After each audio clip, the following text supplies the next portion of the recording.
Hello, I'm your host, Paul Young, and with me today is parent education expert, Stephanie Risley. Welcome to another episode of Surviving the Teen Years. Thanks, Paul. The early teenage years are often stressful for both adolescents and their parents. Teens may be confused about the physical and emotional changes they experience, while at the same time, their parents might be facing their own midlife crisis. Or sometimes parents simply worry about getting older when they compare their energy, or lack of it, to their child's youth and vitality. And parents often worry that their kids will experience violence and negative peer pressure, become addicted to drugs, drop out of school, develop eating disorders, or even become suicidal in response to the many pressures and stresses they may face. You're right. Parents do worry, but most young people function well through their teenage years and go on to become contributing members of society. In this series of 10 videos, we will examine teenage behavior and help parents identify the issues that require serious intervention. We will look at ways that parents can help their children grow into healthy adults. Thank you, Stephanie. The topic of today's program is physical development. Let's watch a scene between a teenager and a single mother. Think about what you would do if you were in this situation. Roger? Amy?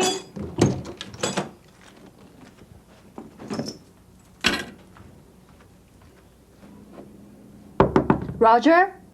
Just a second, Mom.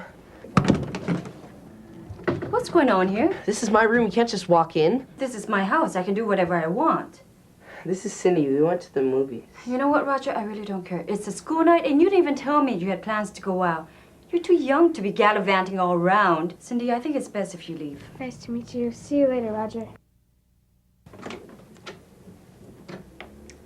I don't know what you think you're doing, Roger. Mom, it's not a big deal if you just let me explain. Explain? I come home and you're in your room alone with some girl I've never met. Then you tell me the two of you went to the movies. Roger, you're just a child. I am not. Besides, nothing happened anyways. We went to the movies, came here, and that's it. I've heard enough. You're grounded. I'll decide when you're ready to date. But Mom... No more buts. You're grounded. Roger and his mother Judy were unhappy with each other. They've agreed to join us today to discuss what happened and to work with our expert to find different ways of dealing with the situation you just witnessed. Please welcome Roger and Judy to the program.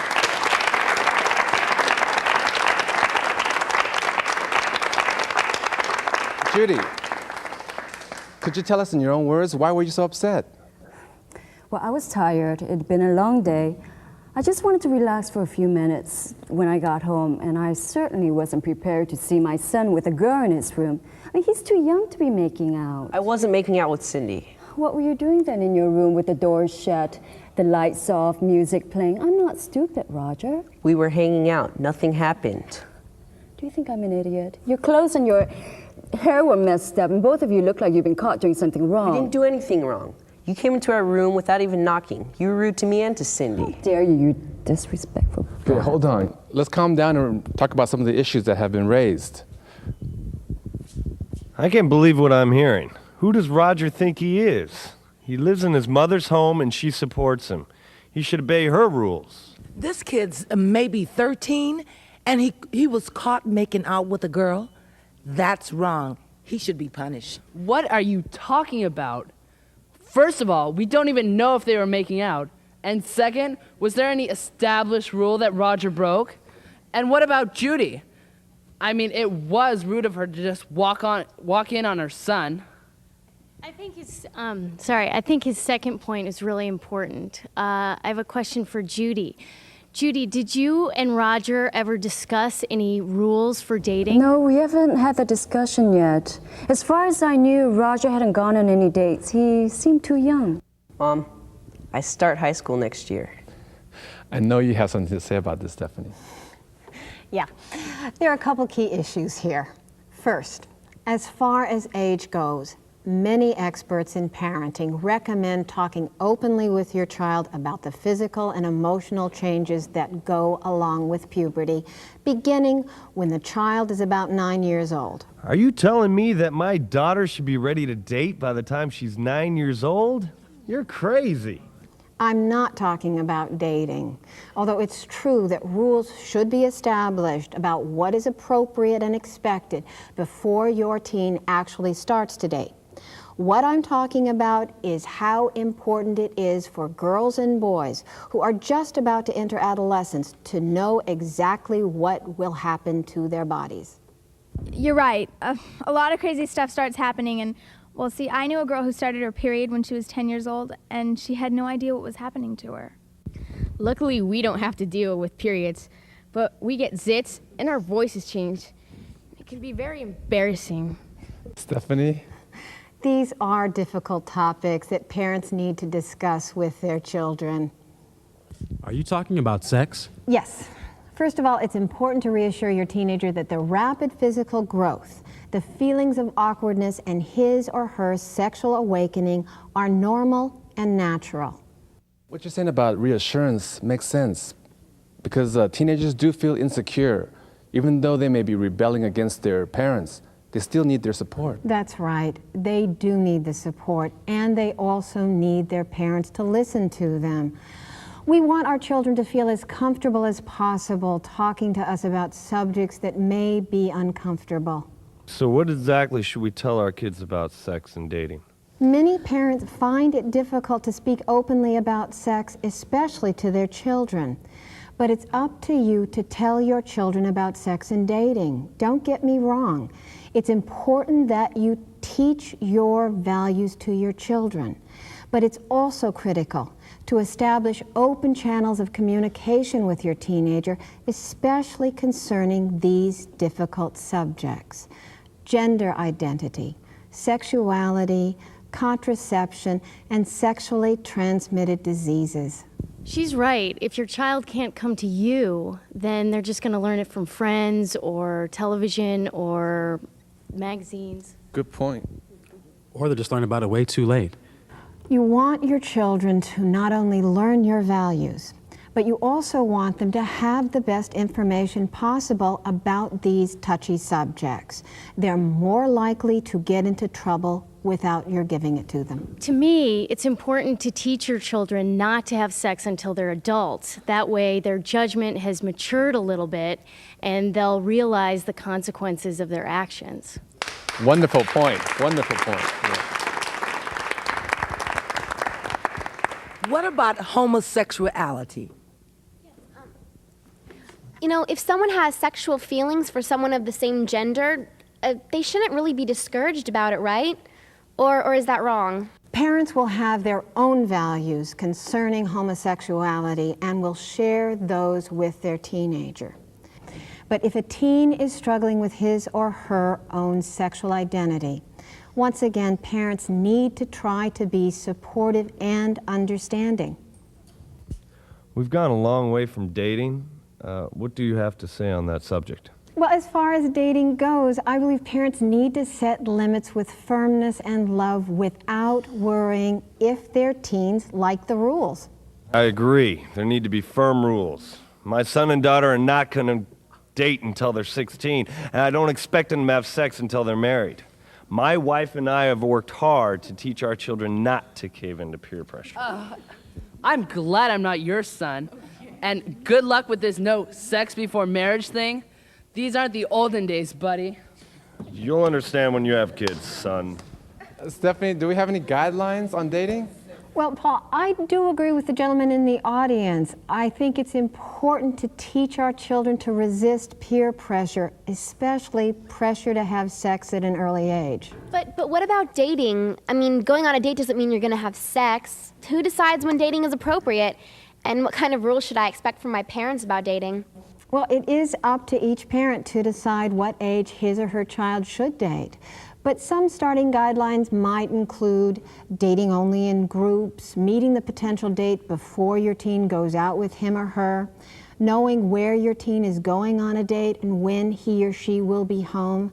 Also, although this is very difficult, try to confirm that no drugs or alcohol will be used. We've covered a lot of ground, Stephanie. Let's summarize some of the key ideas from this section. Number 1. Discuss puberty and all of the expected changes openly with your child. 9 years old is a good age to start. Number 2, reassure your teen that his or her rapid physical growth, feelings of awkwardness, and sexual awakening are normal. Number 3, listen to your teen and give him support as he enters the adolescent phase of his development.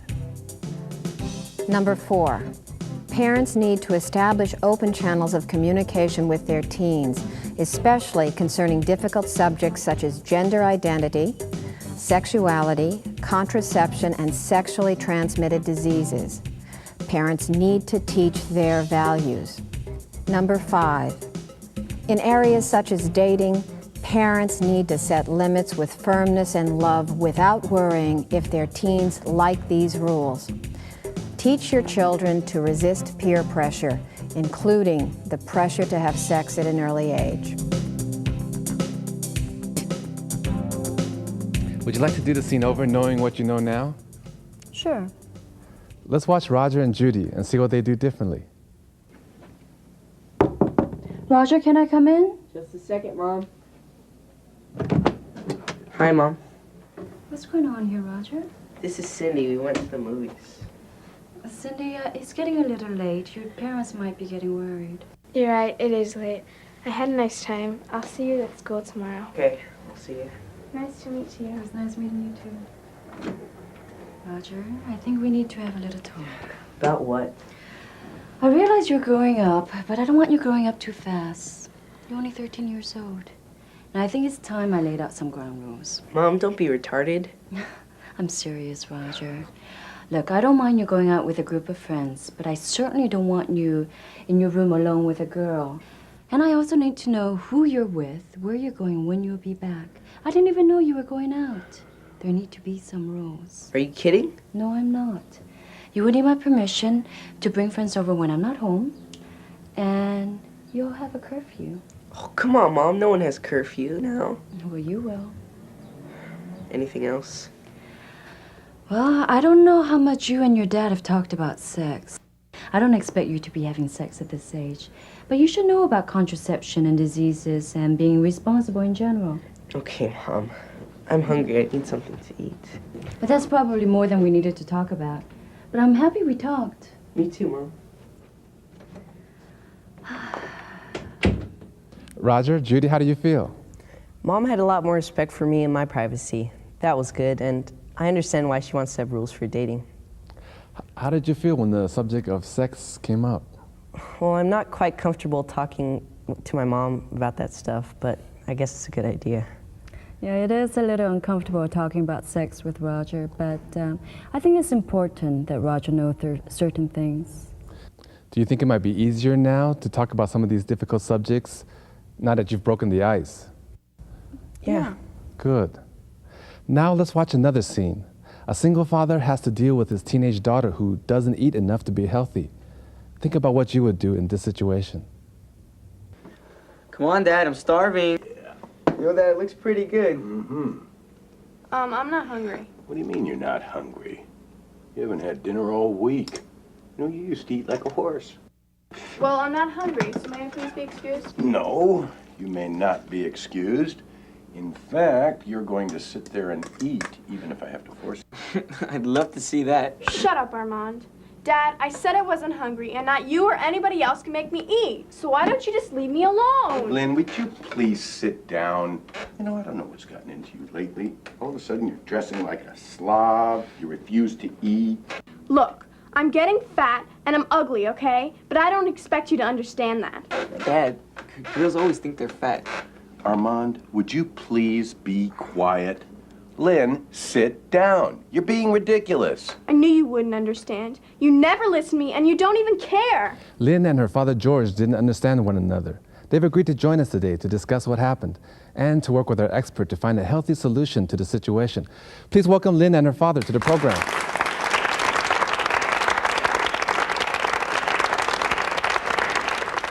Lynn, could you tell us in your own words, what was the problem? Well, I wasn't hungry, and my dad tried to force me to eat. Why should I eat if I'm not hungry? Come on, Lynn. You used to eat like a horse. Now you eat like a bird. Why the sudden change? I'm getting fat, and there's nothing you can do to make me eat. Hold on a second. When Mom was alive, she hardly ate anything, and she was healthy and skinny. You didn't seem to mind that. Your mother didn't let herself go hungry. Okay, we can see there's a little conflict here. Let's ask our audience if they can add anything that might help. It's obvious, Lynn, that you're not fat, and not eating is not a healthy way of losing weight. You know, that's not even the issue. I mean, a lot of young girls who aren't even close to being fat compare themselves to models or actresses that are on TV or in movies or even in magazines, and I guess they just feel self-conscious about their bodies. And I know it's crazy and unhealthy, but maybe they're just not comfortable with themselves and that they don't think they fit up to the ideal image.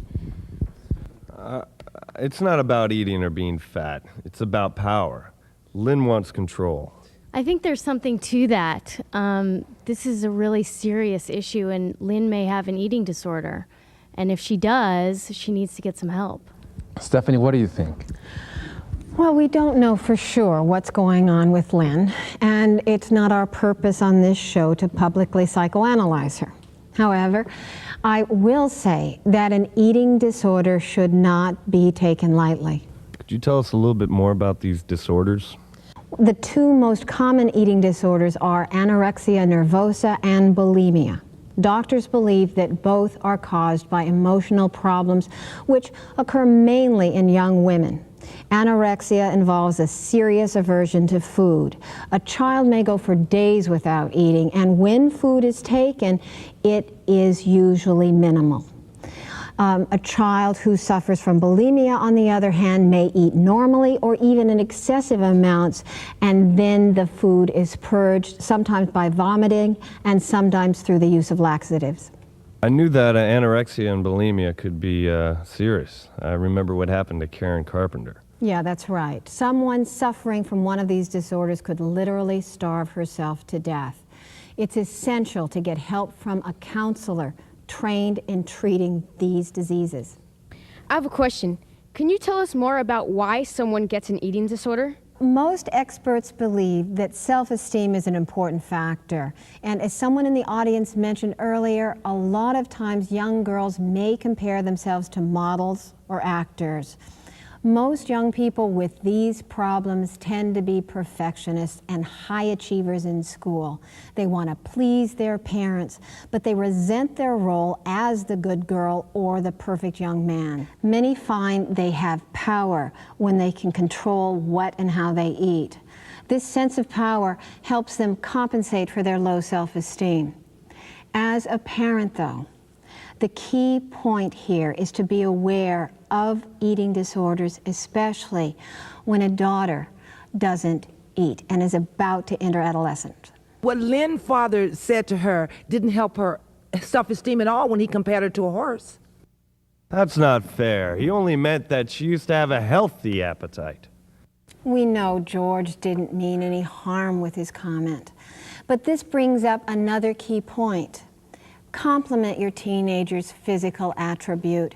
Don't criticize. This goes for boys as well as girls. Teenagers are highly self-conscious and critical of their bodies as it is. Girls think they're too fat, boys think they're too short or skinny. No matter what, all teenagers worry about how they look.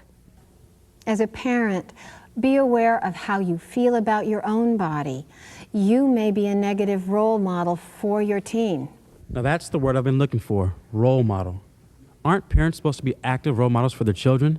Just a few minutes ago, Lynn was talking about her mom's own eating habits to justify her own behavior. Wait a minute. Lynn's mother did not starve herself to death. Parents need to acknowledge that they are role models for their children in a number of important areas, such as nutrition, the use of alcohol, mind-altering substances, exercise, attitude towards sexualities, and values in general. So we're role models. Does that mean we're not supposed to drink or have fun? Oh, please. You are such an idiot. What it means is that you need to be watching your kids because your kids are watching you, and whatever you do, eventually they will do it one day, whether it's good or bad.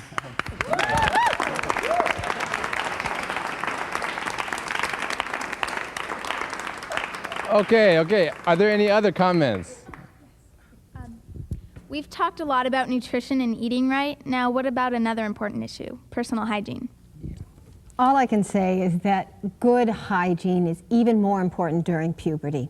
With all of the hormonal changes, the body can often produce more oil. If a teen is not careful to keep clean, acne can become a real problem.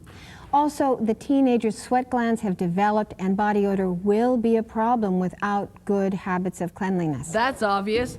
Who wants zits? Again, it's not so much a health problem as just another thing for a teen to be self-conscious about. I think we've covered a lot of ground, Stephanie. This is a good time to review some of the key ideas from this section. Number 1, be aware of eating disorders, especially with young girls. Number 2, compliment your teenager about physical attributes. Don't criticize. Number 3, parents need to acknowledge that they are role models for their children in a number of important areas, including values, use of alcohol and mind-altering substances, exercise, nutrition, attitudes towards sexuality, etc. Number 4, explain to your teenager the importance of good hygiene, especially once puberty begins.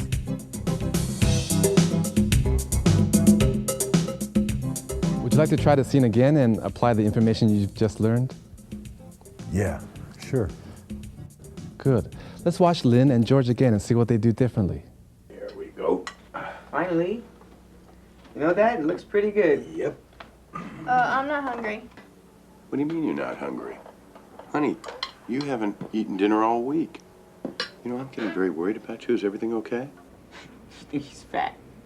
Shut up, Armand. You know, Armand, I really wasn't talking to you. In fact, do you mind excusing us for a few minutes? I think I'd like to speak to your sister.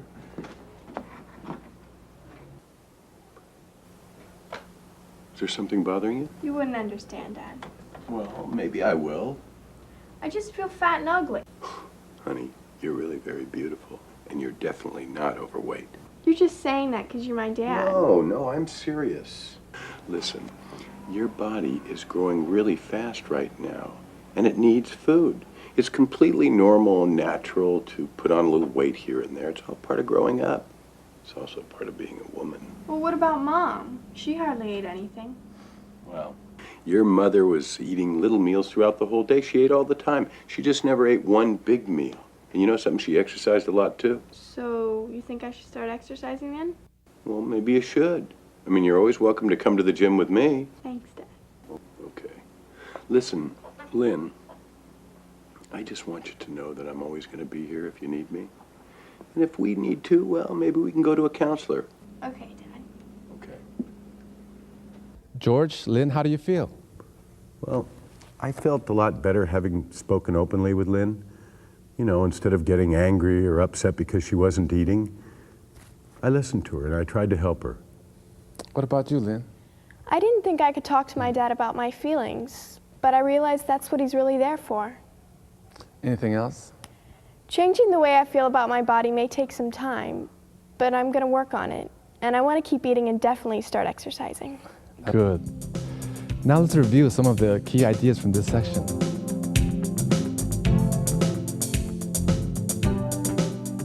Number 1, discuss puberty and the expected changes openly with your child. Number 2, reassure your teen that rapid physical changes are normal. Number 3, support and listen to your teen. Number 4, parents need to communicate openly with their teen, especially on difficult subjects. Number 5, set limits with firmness and love. Teach your children to resist peer pressure. Number 6, be aware of eating disorders, especially with young girls. Number 7, compliment your teenager about physical attributes. Don't criticize. Number 8, parents are role models for their teens. Number 9, good hygiene is essential. These 9 concepts can help you and your teen cope with the stresses that go with the rapid physical and psychological changes that occur during the early teenage years. An excellent way to implement these new parenting skills with your teen is to keep a daily journal. Write down the rules you establish for dating. Is your teen able to follow these rules? Write down your own values concerning sex. Communicate these values to your teenager. After you talk with your teen about sex, write down how you feel.